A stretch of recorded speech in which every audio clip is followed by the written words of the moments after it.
Hello. Turn the volume up.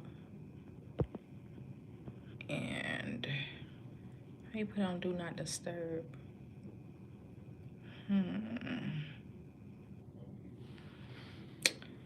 don't know.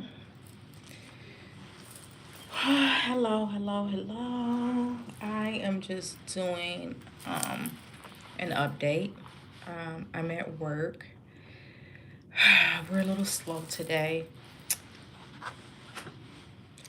My little initials, credentials.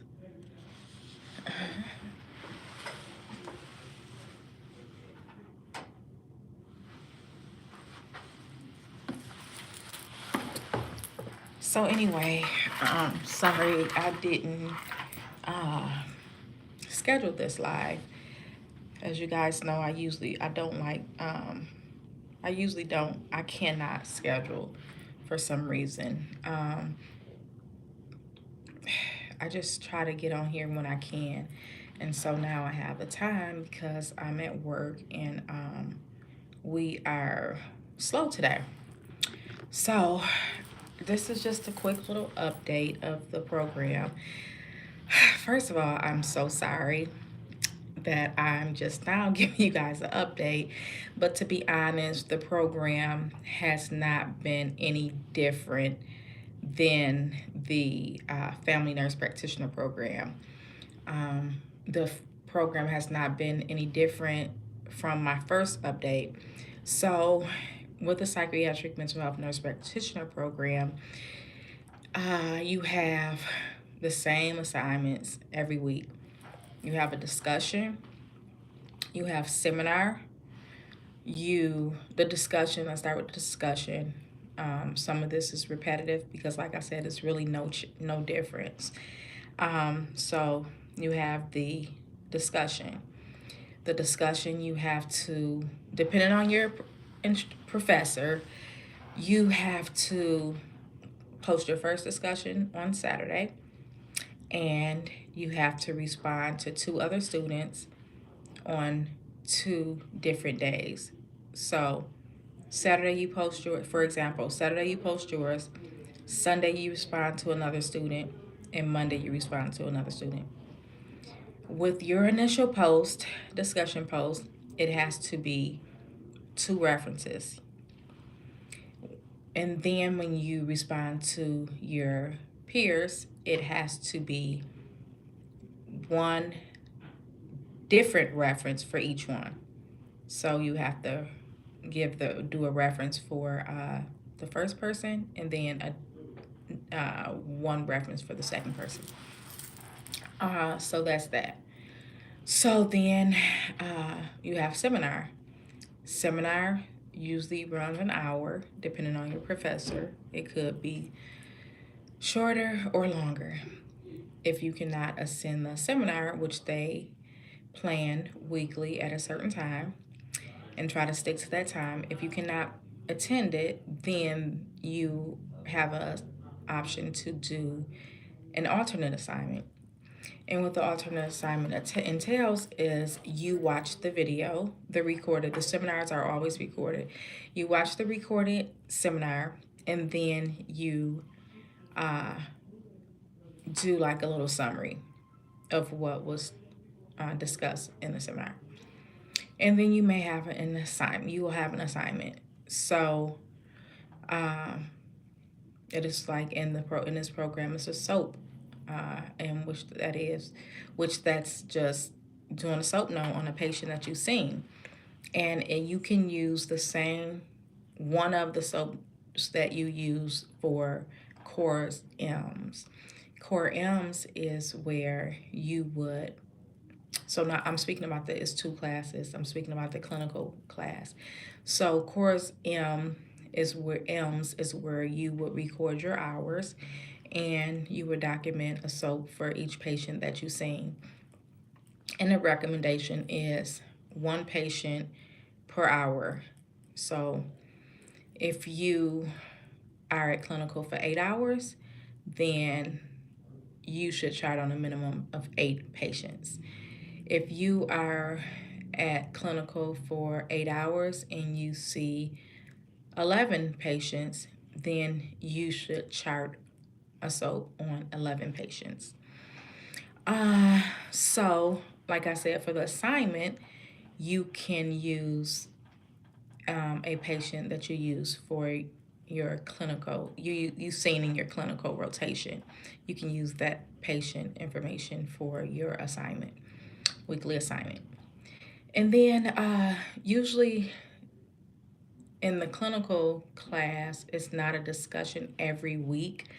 The discussion is usually at 1, 5, and week 10 maybe. It might be 3 discussions. So in your didactic class, non-clinical class, you may have a quiz, a weekly quiz, a midterm exam, and a final exam. And you will have an assignment. It's usually a journal assignment. You'll have an activity assignment, and that's the one you just complete the activity and you just get the full 100 points for completing the activity. Let's see. The quizzes are like 5 questions. The midterm and final is like 50 questions each. As you guys know, I don't usually purchase the books. I just use Google. And the quizzes in midterm weight is it's not that much weight. So like I said, you can do, not so well for the midterm and the quizzes and still get an A or B out the class, as long as you maintain a 100% on all your other assignments. So that's that. So the workload is pretty good. It's not that heavy at all. It's doable. And you guys know I have hello, Rachel. You guys know that I have a 4-year-old son. He's 4 now. Those of you that's been following me, you've been following me. Some of you have been following me since Excelsior. So that was prior to me even being pregnant. So he's 4 now. I've been in school ever since. And so as far as how to balance work and life, so as you guys know, I used to work a midnight job where I would just go and help the patient get into bed, and then I would have to straight cath her every 2-3 hours. So I had plenty of time to do homework. So if you have a job or career where you can, how does this stick it out? Where you can do homework at work, then I would recommend continue working full time. If you have a career where you can knock out 2 weeks or more on a weekend, then I would recommend to continue your full-time job.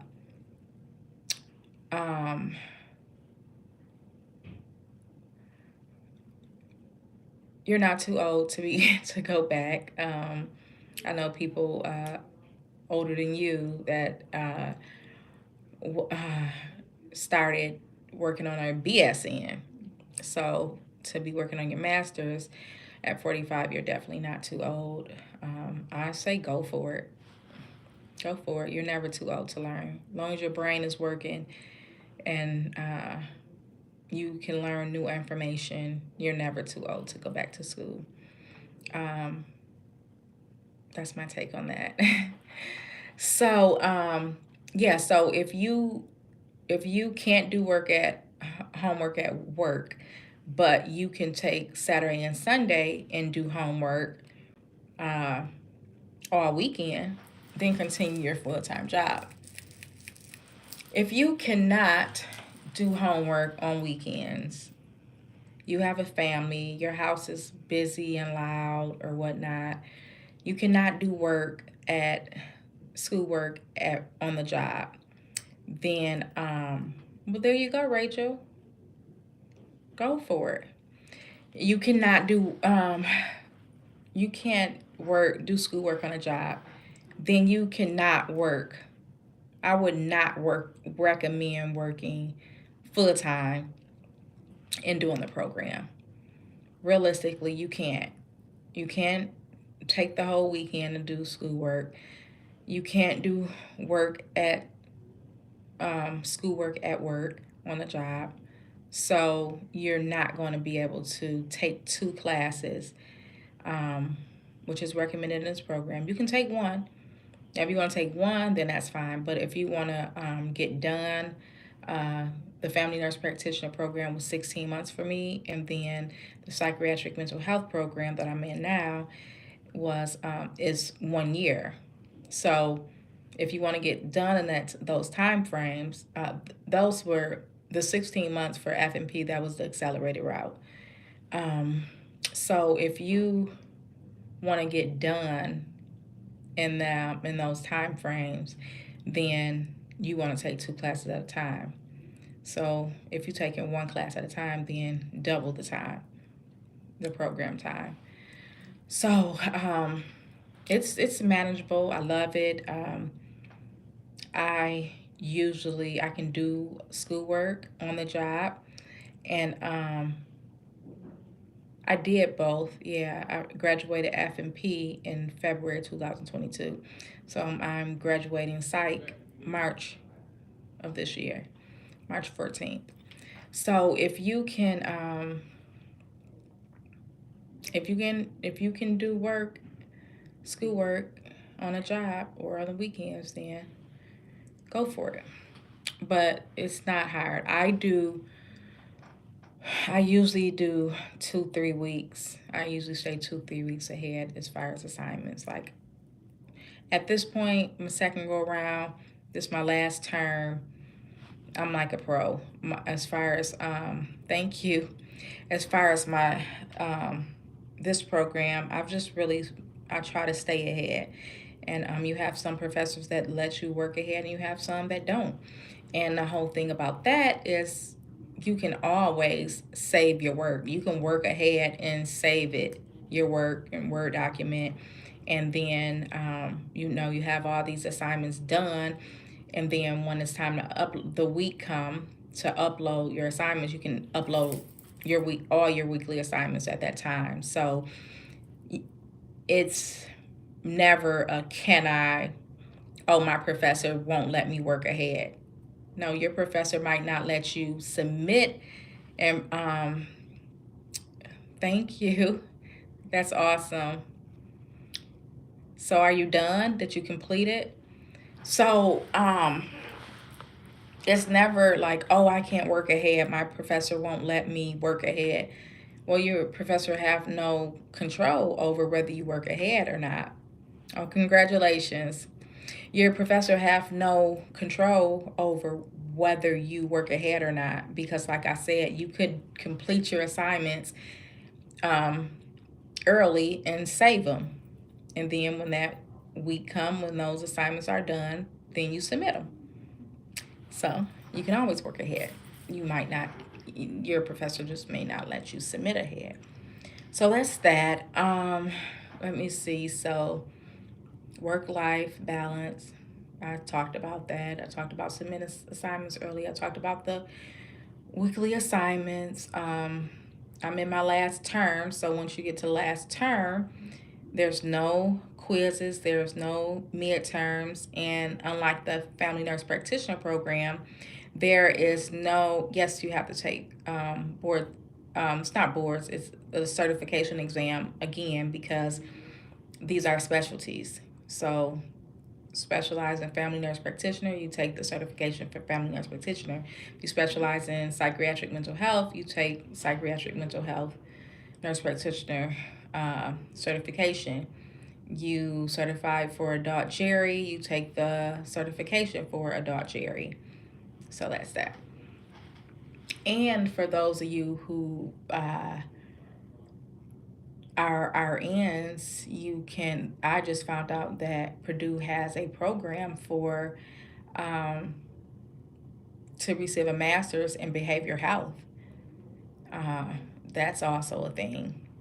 And then I found out through the program also that if you do know a RN that's certified in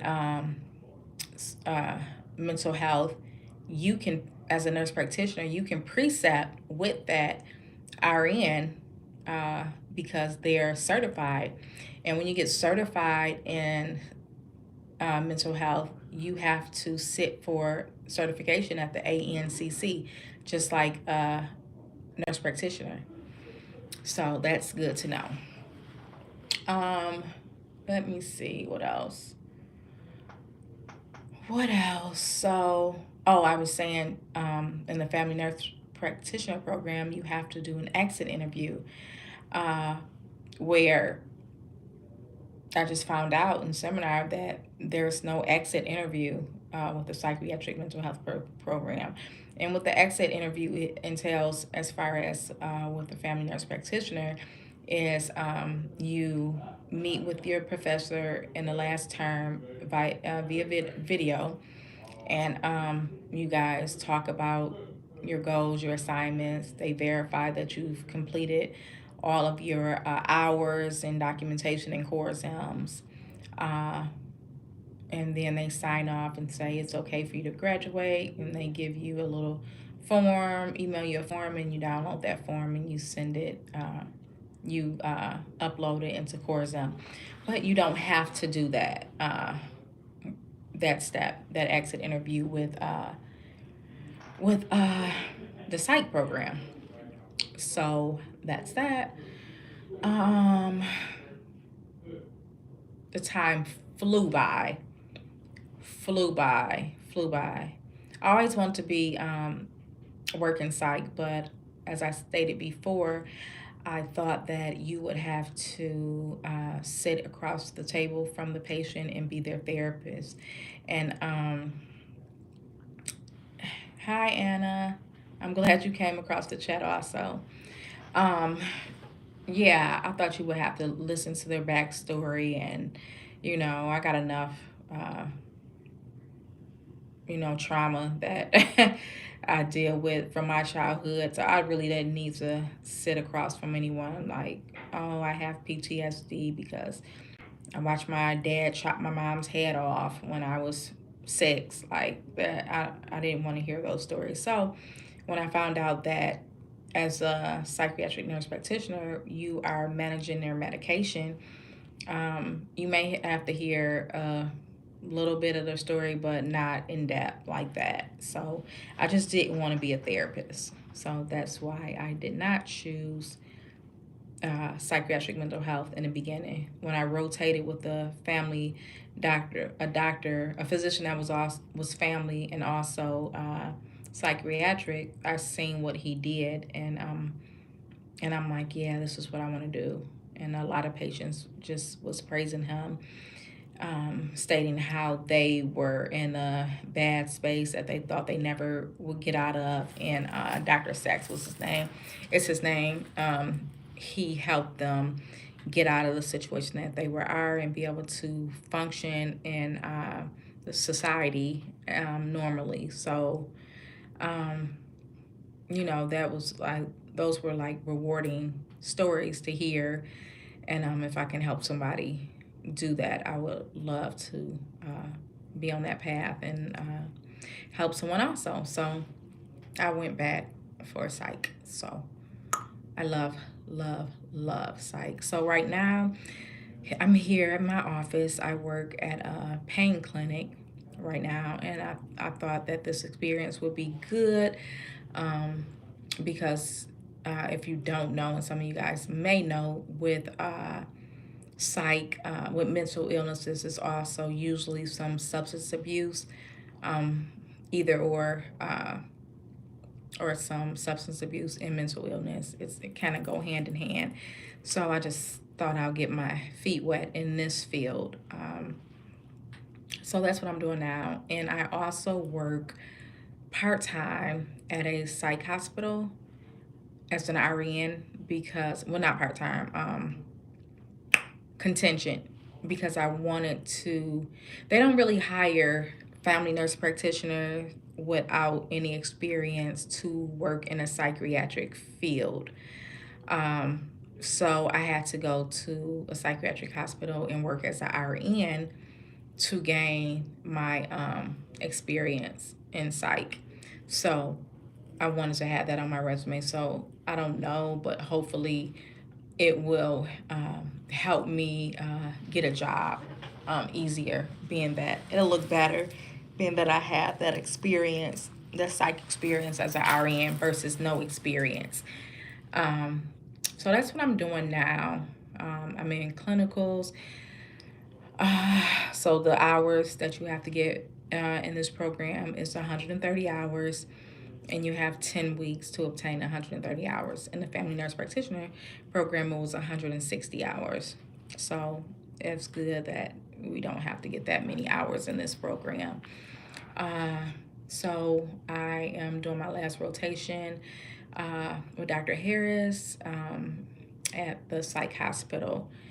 And I just love it. I love it. I love it. So that's that. I think I kind of touched on everything. Yep, I graduate March 14th. And then my birthday is March 24th. So I'm planning on going. I'll have a local celebration with those who can't travel. And then my plan is to go to Jamaica somewhere and just really turn up and celebrate. I've been in school since 2011, nonstop. I have my liberal arts degree. I have a cosmetology license, degree, certificate, whatever you want to call it, massage therapy. I had 1 semester to go to be, yes, I have 1 semester to go, and I would have got my degree in for daycare director. I switched up and I went to be a lawyer. Then I switched up to be a teacher, and then I decided I'll do nursing. So LPN to RN to BSN, MSN, now Postmasters, and I think I'm going to go back to Capella for my DMP. Not sure yet, but I think that's the last thing I'll have to do. It's the last degree for me to earn, the highest degree in my field. So why not just go ahead and get it? It won't bring me extra money, extra pay, but I will have doctor in front. And I don't know how I'm gonna get all those letters on here. So Angela Brown, I had to put an A instead of spelling Angela out. So Angela Brown, I think I'll take the MSN out and I'll just do F and P, B, C, and then I have to do P, PM, H and P, B, C. Like, I don't know how, do people have 2 lines or something? I don't know. How's all that gonna fit on here? So, and this is a nice little figs jacket that I really like. So that's that. If you two don't have any questions, I didn't expect a lot of people to be on here, of course. I never do because I never schedule it. So what I'm doing for studying. So for studying, I have Pocket Prep, and I had Pocket Prep right when I started the program. So it's just a test bank, and I heard good things about it as far as the ANCC. It's good questions, a good test bank. I think it's from the ANCC. Um, uh, yeah. So I used the Pocket Prep test bank. I have the ANCC. I think that's from the ANCC, that test bank. I have the ANCC, ANA, American Nurse Association, that purple book that they all talk about. I have that I'm studying with. And then I just purchased on the ANA website the psychiatric mental health review. And what that is it looks just like, it's bright space. So it's like just like Purdue, as far as when you log into Purdue, and the way they're set up, they're the way the page is set up, it's set up exactly like that. And you go through weekly content and do assignments. And once you get done, they give you a CE certification and everything. And then at that point, you're ready to test. So as you guys know, I had with the FNP, I passed on the fourth try. Uh, and I had anxiety for some reason, which I never had anxiety. I usually take for the LPN and the RN, I just, you know, had no problems. Yes, Purdue is online. I had no problems, with taking it. I would pass, only answering on the first try, only answering a minimum amount of questions. So when I went and took that test, I think I developed anxiety from COVID or something. I don't know, but it was a hot mess. But so I don't plan to have that anxiety and take that much time to pass this exam. So that's that. If you guys don't have any questions, I'm going to go ahead and log off. Oh, yeah, you guys like my pictures?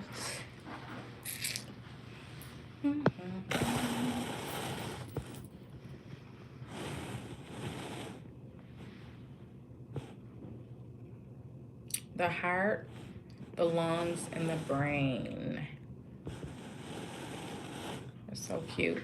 And then I have up here, control yourself, alter your thinking, delete negativity. Then I have this one, but I think I'm gonna take that one back because it's too small. I thought it was bigger. So this is my little office, little refrigerator, little coffee thing. I gotta put some pictures or something there. My little heater, my little desk, little globe. So that's that. So I didn't see the last question. Let me see. Let's see if I can see it.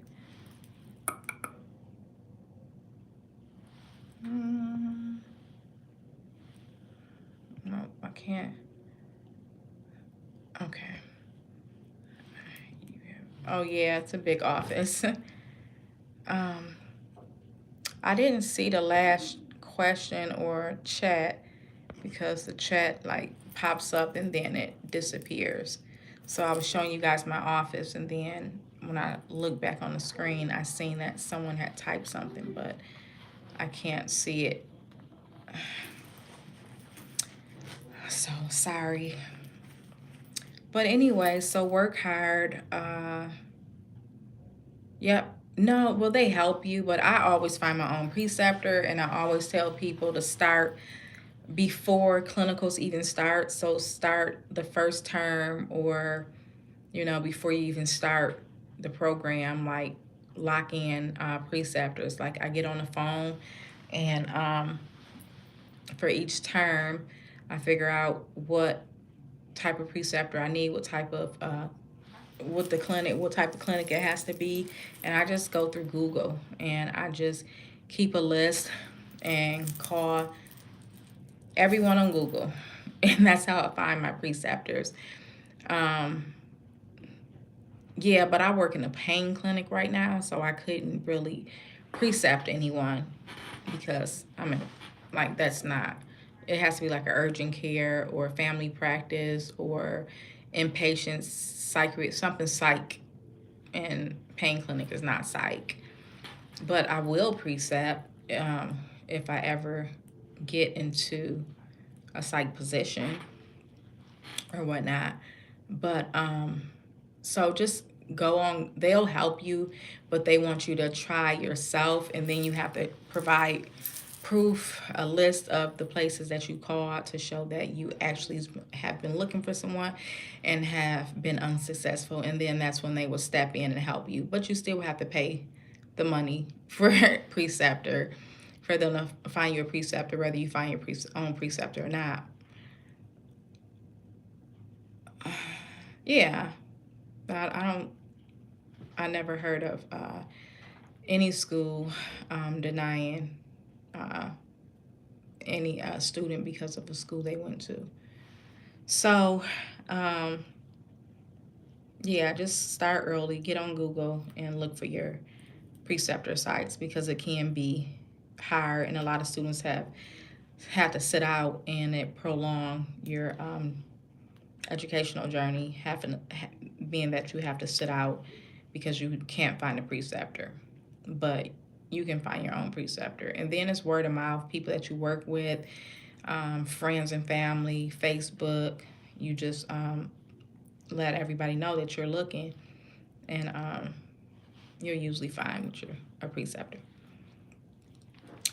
So that's that. So, oh, yeah, so I talked about what I'm using to study. I'll probably use another test bank because I'm almost done with Pocket Prep. So I'll probably use another test bank also, but I don't know which one yet. But, all right, so 30 minutes. I hope I answered all the questions that I've been getting as far as in my text messages or whatever. Oh, thank you. So shiny. I've been using Clinique products. You know, they had a big sale for Christmas or whatever, but it's kind of dark. I'm surprised you can like really see it. It just looks shiny to me, but thank you. So that's that. So good luck to you all. Yes, I think the program is worth it. And it's like 42. It's average price for a university. Your grade point average, unfortunately, only have to be a 2.5. And I'm sure it's a lot different for the brick and what they call it, board and brick or brick and something, where you go to the class. I'm sure your GPA has to be higher, but because it's online, I don't know. Maybe that's the reason they're accepting a lower GPA. Yeah, brick and mortar. So, but yeah, I'm sure if you want to go to the brick and mortar Purdue, it's the same Purdue Global. It just means nationwide, like online, and then you have the Purdue brick and mortar. So that's that. So I am going to sign off. Thank you so much, Anna. I really appreciate it. I'm going to sign off and do some homework. It's slow here at the pain clinic, so may as well take advantage of it, like I took advantage of it to do this video. So I wish you all the best of luck. Go ahead and get your credentials. It's worth it. The school is worth it. The workload is not too heavy, especially when you get the hang of it and you realize, hey, these are all the same assignments over and over every week. If anything, it just gets redundant and boring. But hey, get it done. Elevate yourself, level up. I can do it. You can do it. Let's get it. Bye.